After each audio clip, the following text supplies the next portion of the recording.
12월 27일 오후 예배를 시작하도록 하겠습니다. 마지막 주일인데요. 저희가 301장 함께 각 가정에서 찬양 드리도록 하겠습니다. 지금까지 지내온 것.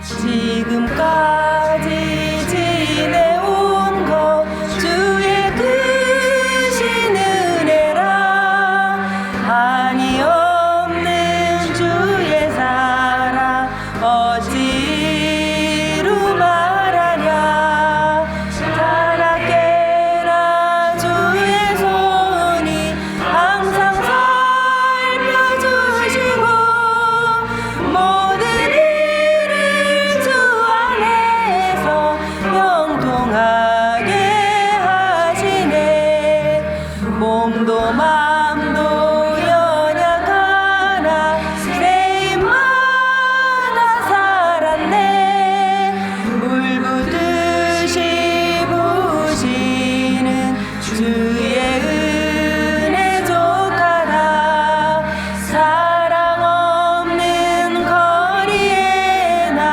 험한 산길에 맬 때 주의 손을 굳게 잡고 찬송하며 가리라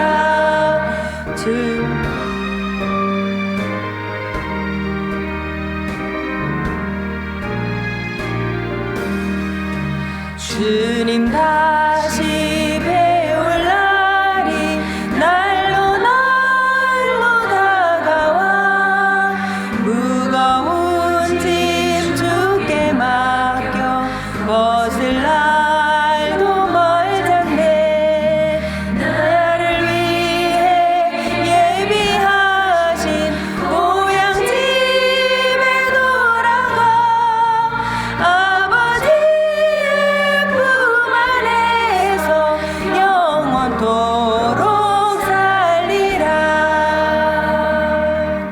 아멘. 이 찬양을 불러야 우리가 우리 한 해의 마지막 예배를 드리는구나 이런 생각이 드는 것 같습니다.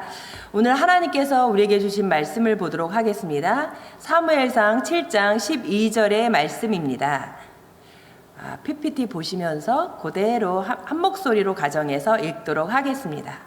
사무엘이 돌을 치하여 미스바와 센 사이에 세워 이르되 여호와께서 여기까지 우리를 도우셨다 하고 그 이름을 에벤에셀이라 하니라. 아멘.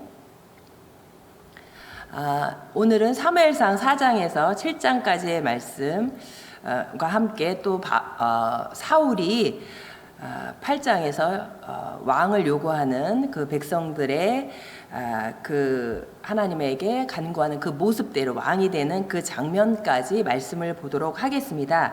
여러분들이 갖고 계신 교재는 224페이지부터 227페이지가 되겠습니다. 사무엘이 드디어 리더십을 발휘할 때가 되었습니다.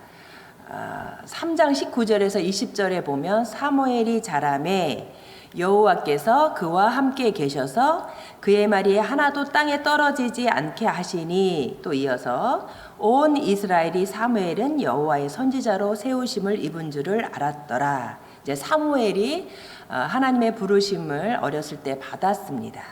이제 그 상황에서 이제 지나서 사무엘이 이제 자랐습니다. 성인이 된 거죠. 그런데 중요한 말이 나옵니다. 그의 말이 하나도 땅에 떨어지지 않게 하시니. 이 말이 무슨 말일까요?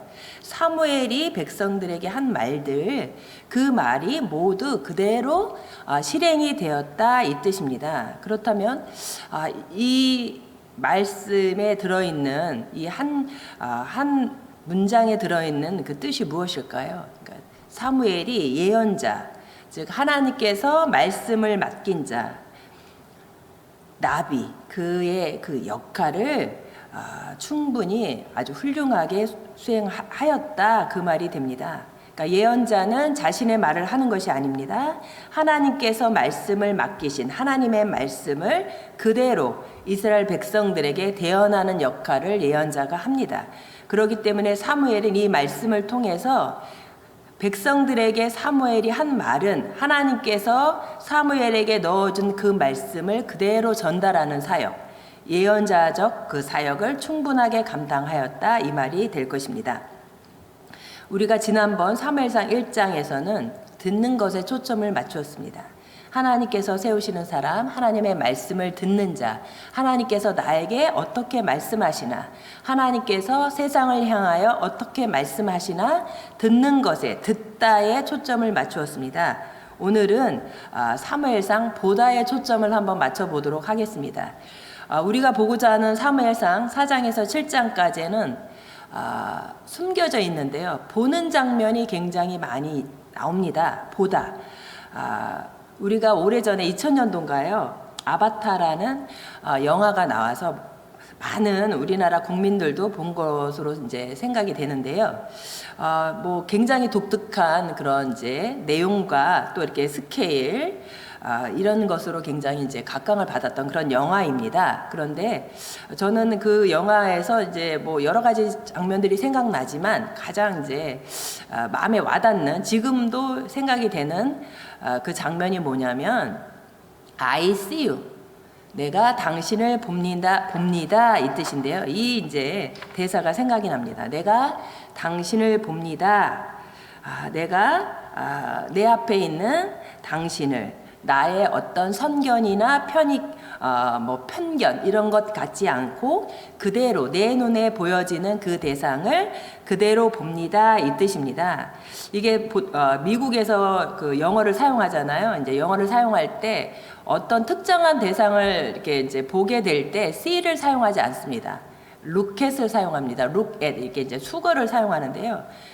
I look at you, 뭐 이렇게 얘기를 하지 않았다는 얘기예요. 그러니까 자기의 어떤 목적을 가지고 내가 이렇게 볼 거야, 내가 어떤 목적을 가지고 어떤 대상을 이렇게 볼 테야, 이 뜻이 아니라 나의 의도와 목적에는 상관이 없이 내 눈앞에 펼쳐져 있는 세상을 그대로 보겠다, 이제 이 뜻이 I see you거든요. 시는 이제 룩에 비해서 보는 사람의 주관적 편견이나 의도가 많이 이제 제거되어 있는 그런 단어입니다. 더 전면적이고 개방적인 어떤 게 보는 모습을 담은 단어이죠. 그 단어를 제가 이 사무엘상 4장에서 7장까지를 해서 이렇게 한번 적용을 해보려고 합니다. 사무엘이 보았습니다. 특별히 사무엘이 현재상 어떤 목적을 가지고 자신의 어떤 잣대를 가지고 본 것이 아니라 그가 지금 아직 3장에 우리가 이제 조금 전에 봤는데요. 3장에 그가 자라매 이렇게 자랐습니다. 그런데 이제 사무엘의 사역이 요 4장에서 그 7장 사무엘이 이제 등장을 해서 백성들을 모으고 우리가 오늘 읽은 말씀처럼 에벤에셀을 선포할 그때까지의 사무엘의 모습은 나오지 않습니다. 근데 분명히 사무엘은 있습니다. 사무엘은 무엇을 했을까요? 네, 그 상황에서 보고 있었습니다. 내 눈앞에 펼쳐진 이 세상, 하나님께서 들려주시는 말씀을 듣고 이제는 그 말씀에 근거하여 세상을 이제 바라보는 장면이 나옵니다. 스톡데일의 역설이라는 심리학적인 용어가 있습니다. 이제 오른쪽에 이제 나와 있는 이분이 스톡데일인데요. 베트남 전에 파견되었던 미국의 대령이었습니다. 이분이 8년간의 그 베트남 포로 생활을 마치고 귀환했을 때에 사람들이 물어본 거죠. 어떻게 8년이라는 긴 시간을 견딜 수 있었습니까? 대부분의 포로들이 많이 죽었는데 질병으로, 때로는 뭐 근심 걱정에 뭐 이렇게 심리적으로 무너짐으로 해서 다들 이렇게 죽어갔는데 당신은 어떻게 해서 이렇게 8년이라는 긴 세월을 견딜 수 있었습니까? 기자들이 물어봤습니다. 그때 스톡데일이 이런 말을 합니다. 내일은 잘 될 거야. 내일은 틀림없이 잘 되고 좋은 날이 올 거야. 즉 뭘까요? 포로에게 좋은 날은 풀려날 거야. 내일 풀려날 거야. 일주일 후면 풀려날 거야. 한 달 후면 풀려날 거야. 잘 될 거야. 이렇게 여겼던 사람들은 모두 죽었다고 합니다. 자기가 가지고 있던 그 희망에 부풀어서 기대했던 사람들, 현 상황을 바라보지 않고 현재의 자기 어떤 그 비참한 상황을 바라보지 않고 오직 희망적인 생각을 가지고 있었던 사람들은 모두 죽어갔다고 합니다. 희망에 비례해서 절망이 찾아온 거죠. 그것 때문에 사람들이 시름시름 앓다가 죽어갔다고 합니다. 지금도 많은 사람들이 우울증으로 이제 죽어가는 것과 같은 상황인데요. 근데 이 스톡데일 대령은 얘기를 합니다. 자기는 현재 상황을 정확하게 판단을 했다고 합니다. 지금 이 상황이 내가 포로로 잡혀 있는 상황이다. 이 상황에서 나는 어떻게 견딜 수 있을까? 현 상황을 제대로 직시하자. 나는 베트남 군에게 잡혀 있다. 이런 상황이다. 이렇게 현재 상황을 그대로 직시하며 버티고 버텼다고 얘기를 합니다. 이게 스톡데일의 역설입니다. 우리나라에서 가장 그 사람들에게 이제 국어학자들이 얘기를 하더라고요. 가장 그 한국 사람들이 잘못 생각하고 있는 단어가 무엇일까? 긍정이라고 얘기를 합니다. 이제 긍정이라는 단어를 아까 그 스톡데일 그 패러독스에서 우리가 본 것처럼 잘 될 거야. 나는 잘 될 거야. 곧 잘 될 거야. 이렇게 이제 얘기하는 것을 보통 긍정이라고 생각을 하는데요. 긍정이란 단어는 그런 뜻이 아닙니다. 앞으로 잘 될 거야. 앞으로는 희망이 있어. 정말 좋아. 이것이 아니라 긍정의 뜻은 그렇다고 인정한다. 예, 이제 사전을 찾아보면 그렇게 나옵니다. 사물의 존재 방식 그대로 승인한다. 그러하다고 생각하여 옳다고 인정한다. 그러니까 우리가 생각하는 긍정하고 긍정이라는 그 뜻이 전혀 들어있지 않습니다. 그런데 이 현재의 상황을 그대로 직시하고 바라보고 인정을 할 때 이제 희망이 오히려 생겨나는 것입니다. 오히려 더 버텨날 용기와 힘이 생겨나는 거죠. 오늘 사무엘이 그렇습니다. 이 4장에 법궤 뺏기는 장면, 블레셋과의 전투 이런 장면들이 나오는데 사무엘의 모습이 보이지 않습니다. 하지만 저는 보이는데요. 사무엘이 그 상황을 직시하고 있는, 보고 있는 사무엘이 보입니다. 사무엘은 아마 그래서 그 상황에서 어떻게 하나님의 말씀을 들으면서 이 상황은 이런데 어떻게 이스라엘 백성들을 하나님의 백성으로 인도할 것인가 고민하고 또 계획을 세웠을 것입니다.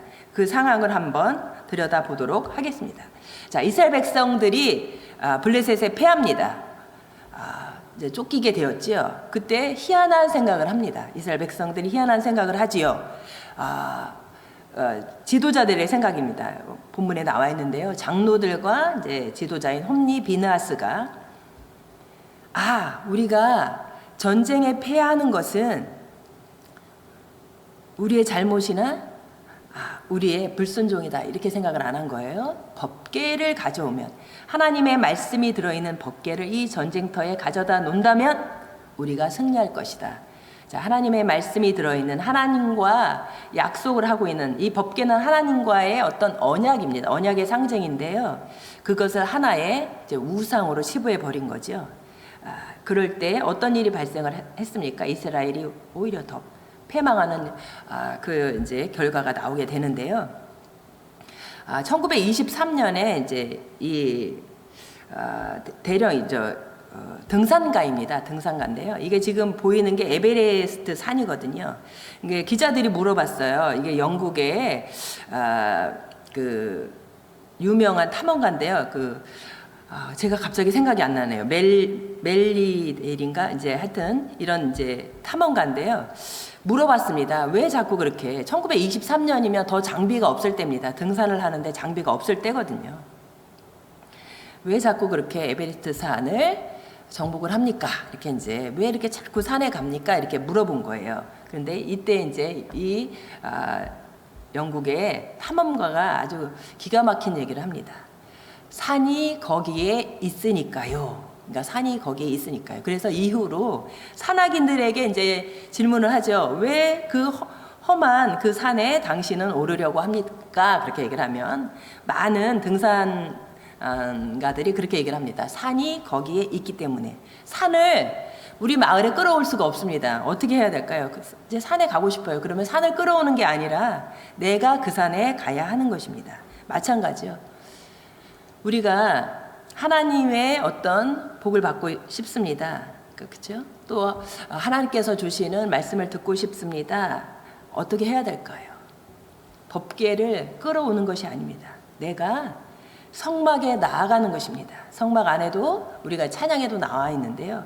지성소로 우리가 나아가는 것입니다. 하나님 존전에 나아가는 것입니다. 그럴 때 하나님께서 당신의 말씀을 들려주시는 것입니다. 하나님께서 우리에게 복을 쏟아내 주시는 것입니다.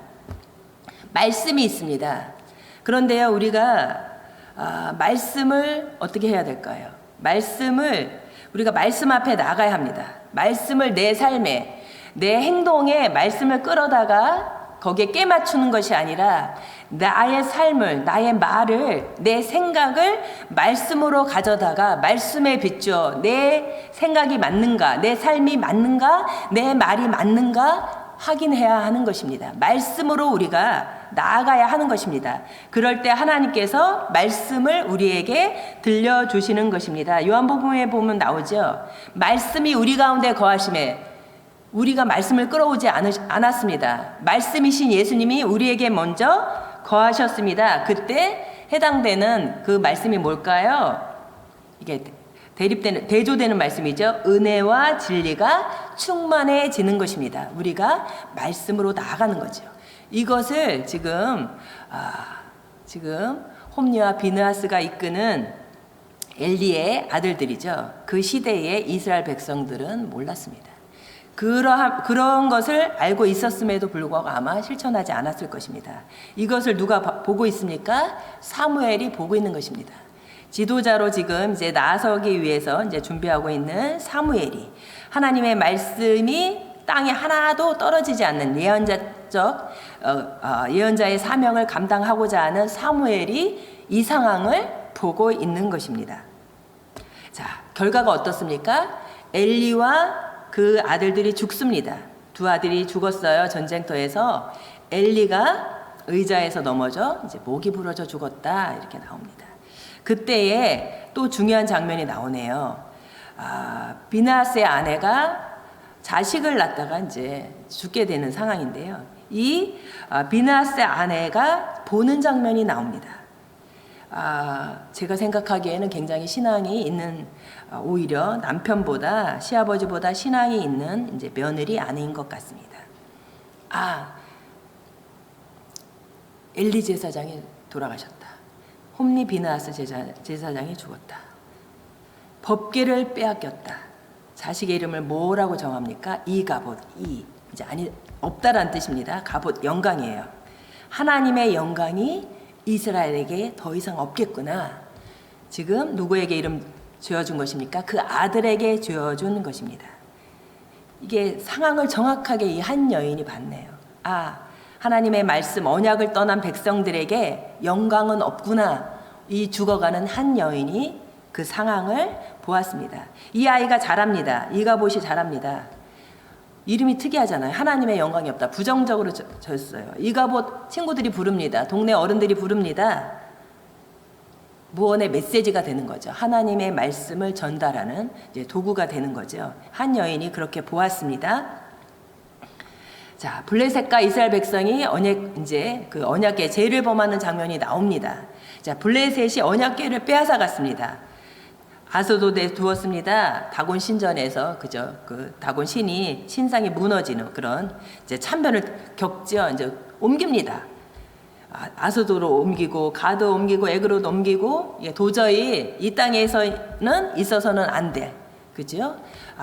이게 법궤구나. 이제 블레셋 오히려 이방 민족이 깨닫습니다. 그래서 법궤가 7달 만에 이스라엘 땅에 돌아오게 되죠. 그런데 자, 이스라엘 백성들이 이제 언약궤에 이제 죄를 범하는 장면이 나옵니다. 법궤를 사람들이 열어봐야 이게 얼마나 말씀이 없는 시대입니까? 법궤를 열어볼 수가 없습니다. 일반 백성들이. 하나님의 제사장들이 볼 수가 있는 것입니다. 그런데 일반 백성들이 그러니까 말씀을 듣지를 않는 거예요. 이 상황도 보지를 않는 겁니다. 이게 정확한 지도자가 없으니까 말씀이 보이지 않는 거죠. 그러니까 일반 백성들이 70명이 죽었다는 이런 말씀이 나옵니다. 이제 드디어 우리가 이제 7장을 이제 만나게 됩니다. 이제 언약궤가 이제 무사히 이제 돌아오는 장면이 나오고요. 이어서 이제 사무엘이 드디어 등장을 합니다. 사무엘이 이스라엘 백성들에게 다시 여호와께 돌아와 헌신하라고 요구하는데요. 7장 3절에 드디어 보고 있던 현 상황을 그대로 보고 있던 하나님의 말씀에 근거하여 자신의 어떤 의도나 그런 목적을 가지고 보는 것이 아니라 하나님의 말씀에 비추어 현재 상황을 그대로 본 긍정한 사무엘이 드디어 7장 3절에 등장을 합니다. 사무엘이 온 족속에게 말하여 이르되 이렇게 이제 나오고 있습니다. 바알과 아스타롯 제거해라. 우상을 제거해라. 회개하라. 이렇게 이제 얘기를 하는 거죠. 사무엘이 이제 어떤 지도력을 이제 발휘를 하고 있습니다. 그러한 사무엘의 지도력에 의해 이스라엘이 블레셋을 이기는 장면이 나옵니다.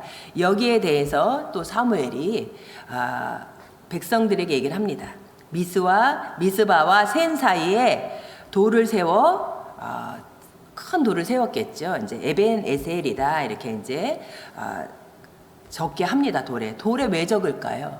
이게 돌은 많은 세월이 지나도 이렇게 이제 새겨 넣는 거기 때문에 잘 지워지지 않습니다. 그러니까 이스라엘 백성들이 끊임없이 이 돌 에벤 에셀이라고 기록한 이 돌 옆을 지나갈 때 하나님께서 우리를 도우셨다 느끼고 깨닫고 보라고.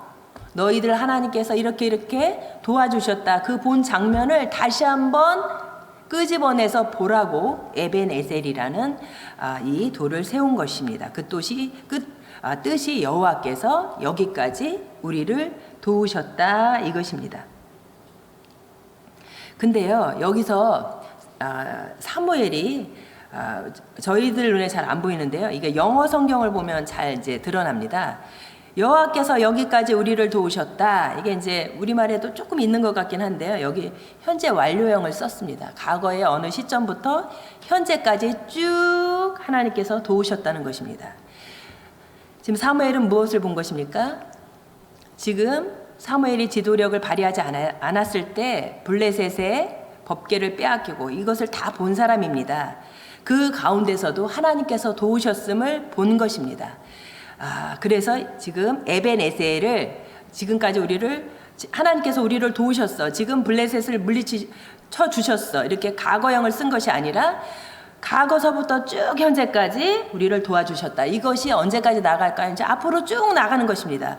너희가 하나님께서 들려주신 하나님의 말씀을 보고 그 말씀대로 행할 때 하나님께서는 계속해서 여기까지 도와주신 것처럼 앞으로도 너희를 도와줄 것이다. 그런데요, 사무엘이 본 상황이 굉장히 힘든 상황이 더 많았습니다. 법궤를 빼앗기고 얼마나 백성들이 암울했습니까?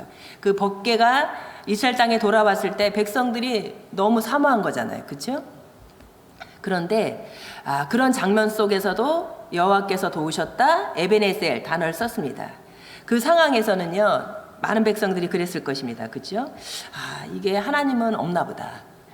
하나님은 떠나셨는가 보다. 근데 그 범죄 상황에서도 하나님께서 그 현재 상황을 제대로 본 이 사무엘은 하나님의 섭리를 본 것입니다. 지금 백성들이 이렇게 죄를 범해서 이렇게 어려움을 당하지만 하나님께 돌아와 회개하면 이게 신명기적 그 역사관이라고 말씀드린 적이 있는데요. 돌아오면 하나님께서 용서하시고 새로운 복을 주실 것이다. 그러니까 하나님께서 우리가 죄 짓는 그 상황에서도 떠나지 않고 우리를 바라보고 계신다. 이 말씀이 이 에벤에셀에 다 들어있는 것입니다. 자, 이제 사무엘이 이스라엘을 다스립니다. 사무엘이 사는 날 동안에 이스라엘을 다스렸는데요. 해마다 베델, 길갈, 미스바를 이렇게 이제 순회하면서 이렇게 다스렸다고 나옵니다. 이게 중앙 성소를 딱 이렇게 이제 성막이 있을 때 중앙 성소를 기준으로 해서 그 12지파가 이렇게 다달이 이렇게 이제 순번을 정해서 섬기고 이렇게 하는 것들을 이게 이제 신학적 용어인데요. 엠픽티온이라고 얘기를 합니다. 그런데요, 이게 사무엘이 지금 베델, 길갈, 미스바를 이렇게 돌아다니면서 다스렸더라. 이걸 보면 아마 엠픽티오니가 그렇죠. 중앙 성소가 파괴된 것이다. 당연히 파괴됐겠죠. 이스라엘 백성들이 법궤를 가져다가 전쟁터에 끌고 가는 이 처참한 그런 그 신앙생활 안에서 어떻게 그 성소가 온전했겠습니까? 그러니까 엠픽티온이라는 이 파괴로 인해서 이렇게 순회 목회를 했구나. 이제 요 장면에서 이제 볼 수가 있습니다. 사무엘이 이제 이스라엘을 다스리는 장면이 이제 쭉 나오게 됩니다. 이제 드디어 통일 왕국 시대가 되었습니다. 자, 현 상황을 그대로 보는 이스라엘 백성들 이렇게 인정을 하고 바라보아야 되는데, 그렇게 하나님께서 그 7장에서 보면 블레셋을 물리치고 승리를 가져다 주셨는데요. 지금 8장에 들어서면 이스라엘 백성들이 본 것은 제대로 보지 않았구나, 이것을 이제 느낄 수가 있습니다. 이제 드디어 왕정이 등장을 합니다. 사무엘이 이제 나이가 들었습니다. 아들들이 죄악을 범한 것 같습니다. 이제 지도자로 적합하지 않다고 생각하니까요, 이스라엘 백성들이 하나님께 왕을 구합니다. 자, 이스라엘 백성들 범죄한 상황에서도 하나님께서 은혜를 내려 주셨습니다. 누구를 바라봐야 될까요? 하나님을 바라봐야 합니다. 그런데 이스라엘 백성들이 바라본 건 누굽니까? 주변을 바라보았습니다. 주변 국가를 바라보았습니다. 블레셋을 보니까 왕이 나타나서 왕이 제일 앞에 선봉에 서서 전쟁이 임하더라. 너무 보기 좋아 보이더라. 우리도 그런 왕을 주십시오. 무슨 뜻일까요? 우리는 하나님을 왕으로 보지 않겠습니다. 우리에게 왕을 주십시오. 이렇게 얘기하는 것입니다. 이스라엘 백성들의 이 바라보는 이 모습이 굉장히 삐뚤어져 있는 것을 알 수가 있습니다. 이스라엘 백성들이 하나님을 왕으로 받아들이지 않는 상황에, 근데요, 사실 이 왕권 자체가 하나님 목적에 반하는 것이 아닙니다. 왜냐하면 창세기라든지 보면 이렇게 그 왕정에 대한 그 예고가 많이 나오거든요. 그러니까 사라에게 그의 자손들 중에 왕이 나올 것이다, 이런 예언도 있고요. 이제 축복을 하면서 야곱이 유다를 축복하면서 유다 지파에서 왕이 나올 거다, 이런 이제 기도도 하고요. 또 이제 발람도 예언을 했습니다. 이제 모세도 왕을 세울 때의 기준까지 이제 제시를 했습니다. 문제는 무엇일까요? 이스라엘 백성들이 다른 나라들 같이, 그러니까 다른 나라들을 본 것입니다. 하나님께서 세워주시는 하나님을 섬기고 하나님께로 우리를 잘 인도할 왕을 세워주세요, 이것이 아니라 모든 나라와 같이, 다른 주변의 여러 국가와 같이 전쟁에서 우리를 이기게 해줄 왕을 세워주세요. 기준이 달랐던 것입니다. 거기에 대해서 이제 하나님께서 진노하시는 거죠. 이스라엘 백성들은 눈에 보이지 않는 하나님보다, 그죠, 눈에 보이는 군사적이고 사법적 그런 통치자를 원했습니다. 이것이 이제 하나님께서 이스라엘 백성들에게 이제 가슴 아파한 내용입니다. 이스라엘 백성들이 왕을 요구하는 동기가 잘못된 것입니다. 자, 우리나라 이제 인터넷에 보면 이렇게 중산층이라는 그 단어를 쓰는데요. 중산층이 굉장히 더 평균적인데 더 이렇게 좀 잘 사는 그런 표준인 것 같아요. 근데 이제 우리나라 그 기준이 있어요. 이렇게 인터넷에 보니까 재미있어서 제가 이제 좀 나눠보고 싶어서 가져왔는데요. 우리나라의 기준이 이렇습니다. 일단 부채가 없어야 합니다. 빚이 없어야 되고 30평대 아파트에 살고, 근데 이게 기준이요, 2013년입니다. 월급이 500만 원 이상 되고, 자동차는 2000cc급의 중형차를 타고, 통장 잔고는 1억 이상을 보유하고, 해외여행은 1년에 이제 몇 회 이상, 2회 이상은 다녀야 된다. 이게 중산층 기준으로 나왔어요. 2013년에. 그러면 아마 지금 2020년이니까 아마 40평대, 월급은 한 1000만 원? 이렇게 될까요? 이게 우리나라 기준입니다. 사람들이 생각하는 중산층 기준이에요. 그런데 이거는 이제 영국의 기준입니다. 영국 사람들은 어떻게 지금 중산층의 기준을 잡았느냐? 자신의 주장에 떳떳하고 사회적인 약자를 도와야 하며 부정과 불법에 저항하고 그 외 테이블 위에 정기적으로 보는 비평지가 놓여 있는 사람. 저는 이 기사를 보면서 씁쓸하더라고요. 이게 영국의 기준이에요. 요거는요, 이제 미국의 기준입니다. 이게 공립학교에서 이렇게 제시한 기준인데요. 페어 플레이를 할 것, 중산층의 기준입니다.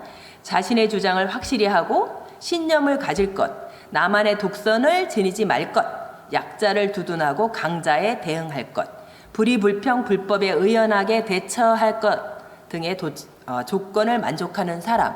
기준이 우리랑 너무 다릅니다. 부럽기도 합니다. 이제 마지막으로 한번 볼까요? 이제 프랑스예요. 외국어를 하나 정도 구사하여 폭넓은 세계의 경험을 갖출 것. 한 가지 분야 이상의 스포츠나 악기를 다룰 것. 남들과 다른 맛을 낼 수 있는 별미 하나 정도는 만들어 손님 접대를 할 줄 알 것. 사회봉사단체에 참여하여 활동할 것. 남의 아이를 내 아이처럼 꾸짖을 수 있을 것. 이게 이제 프랑스의 기준입니다. 이게 기준이 완전 달라요. 나라마다. 이게 우리나라는 좀 경제적인 그런 것들을 추구하는 것 같습니다. 그래서 굉장히 씁쓸한데요. 지금 이스라엘 백성들도 마찬가지입니다. 왕의 기준이 다른 거예요. 자신들이 본 하나님을 말씀에 기준하여 본 것이 아니라 자신들이 이렇게 주변 국가를 바라본 거죠. 그 상황에 맞춰 기준에 맞춰서 왕을 달라고 한 것입니다. 그래서 누가 등장합니까? 사울이 등장합니다. 사무엘이 이스라엘에게 경고를 하죠. 너희들이 이제 왕을 원했지? 자, 이제 너희 아들들 군대 가야 돼. 세금 내야 된다. 백성들 이제 왕 궁을 지어야 되잖아요. 그죠? 노예로 만들 거다. 그럼에도 불구하고 왕을 주세요. 왕을 주세요. 외칩니다. 하나님께서 이제 사울을 선택을 하십니다. 이제 사무엘이 기름을 부어서 사울을 이제 왕으로 삼습니다. 그런데요, 앞에 사울의 모습은 굉장히 겸손했어요. 그 사람이 여기 왔나이다 여호와께 대답하시되 그가 진보다리들 사이에 숨었느냐. 굉장히 좀 수줍음도 많았던 것 같습니다. 그런데 또 그 외모는 굉장히 준수했던 것 같습니다. 다른 사람보다 키가 어깨 위만큼 컸다. 이렇게 사울도 처음에는 이제 겸손하고 이렇게 모습이 그렇게 가히 나쁘지 않았습니다. 그런데요, 이제 점점 사울이 보면 하나님의 기준에 맞지 않는 왕이라는 모습이 이렇게 이제 등장을 하게 됩니다. 저희가 다음번에 이제 볼 건데요. 오저거 묵게라는 많이들 사용하죠. 이게 오저거가 오징어예요. 이게 예전에는 오징어를 정약용도 다산 정약용도 이제 오저거 이렇게 불렀는데요. 이게 오징어가 물 위에서 이렇게 도사리고 있다가 까마귀를 잡아먹는다고 하죠. 그래서 까마귀의 적인 물고기다. 그래서 이제 오저거인데 다산 정약용 선생도 아마 오징어 먹물로 이렇게 썼던 것 같습니다. 이 오징어 먹물로다가 이제 계약을 이제 해요. 뭔가를 쓰잖아요. 그러면 이게 이제 오래 가야 1년이라고 합니다. 이게 먹물이 점점 발해서 점점 없어지는 거예요. 그래서 약속을 이렇게 꼭 지키지 않고 그냥 가볍게 생각하는 약속을 오저거 묵게 이렇게 얘기를 합니다. 이게 한 나라의 왕입니다. 사울이. 또 이스라엘 백성들이 주변에 바라보면서 왕을 세워달라고 했습니다. 그런데 여기서 오저거 묵게가 생각이 납니다. 이게 굉장히 하찮게 생각을 한 것 같습니다. 하나님의 언약을 굉장히 하나님의 말씀을 듣고 하나님의 그 말씀대로 살아갔다면 이제 사울의 삶이 그렇지 않았을 것 같은데 이 사울이 점점점 무너지는 장면을 저희가 이제 다음번에 신년에 바라보게 될 것입니다. 우리가 이제 무언가 이렇게 상대방에게 이제 고마움을 표현할 때 고맙습니다 이렇게 얘기를 하는데요. 저도 이 말을 많이 쓰려고 애를 쓰는데 입에 이제 감사합니다 이게 이제 많이 붙어서 꼭 감사합니다 이렇게 표현을 하는데요. 이게 감사합니다는 이제 일본어에서 온 것이고 고맙습니다는 이제 우리 한국 말이죠. 이게 고마. 이게 이제 단군 신화에서 이렇게 신적 존재죠. 곰이죠. 곰이 이제 그렇죠. 당신은 제게 은혜를 내려주시는 고마, 신 같은 존재입니다. 당신은 정말 저에게 신같이 존귀한 분입니다. 당신에게 존경을 표합니다. 이 뜻이 고맙습니다에 이게 담겨 있습니다. 그런데 아마 에베네셀에서도 우리 이제 사무엘이 하나님을 향하여 이제 우리나라 표현으로 하자면 고맙습니다 이렇게 얘기했을 것 같습니다. 오늘 마지막 우리 다사다난했던 특별히 코로나로 힘들었던 20년이 이제 마지막 예배인데요. 이제 곧 며칠 있으면 이제 2021년이 다가옵니다. 하나님의 말씀으로 버텨준 도원동 성도 여러분 고맙습니다. 또 내년에도 우리 하나님께 고맙습니다 인사하면서 나아가는 여러분들을 기대하며 제가 인사를 드리고 싶습니다. 고맙습니다. 함께 기도하겠습니다. 하나님 감사합니다. 하나님의 말씀을 듣고 현재 상황을 그대로 바라보며 하나님의 말씀대로 어떻게 헤쳐나갈까 다짐하며 나아갔던 지도자가 사무엘이었습니다. 사무엘의 말씀하에 예언자 사무엘의 말씀하에 이스라엘 백성들은 승리할 수 있었습니다. 지도자가 제대로 보았기 때문입니다. 자기의 편견대로 자기의 잣대로 바라본 것이 아니라 하나님의 말씀을 기준하여 현재 어려운 상황을 그대로 바라보았습니다. 그 지도자로 인하여 이스라엘 백성들이 승리할 수 있었습니다. 하나님께 다시 나아갈 수 있었습니다. 하나님, 현재 상황을 바라봅니다. 많이 어둡습니다. 그러나 하나님께서 현 상황에서도 우리와 함께 계시고 우리의 손을 잡고 계시며 우리에게 섭리하고 계심을 저희는 믿습니다. 2020년 그렇게 섭리의 손을 저희와 함께 붙잡고 함께 오셨습니다. 이제 2021년 새롭게 시작하는 한 해도 하나님 우리의 손을 붙잡아 주시고 우리의 삶을 우리 도원동 교회 성도들의 삶을 주변 이웃의 삶을 또 이 나라의 삶을 인도하여 주옵소서. 예수님의 이름으로 기도합니다. 축도하겠습니다. 이제는 우리 예수님의 은혜와 하나님의 사랑과 성령님의 평생 인도하심이 하나님의 말씀을 듣고 한 해 동안 고마움을 담아 감사합니다. 고맙습니다. 인사하는 그리고 하나님의 말씀을 기준으로 하여 그 말씀을 그대로 삶에 실천한 그리고 앞으로 실천할 도원동교회 우리 성도 위에 가정 위에 이제로부터 영원토록 함께 하시기를 간절히 축원하옵나이다. 아멘. 오후 예배를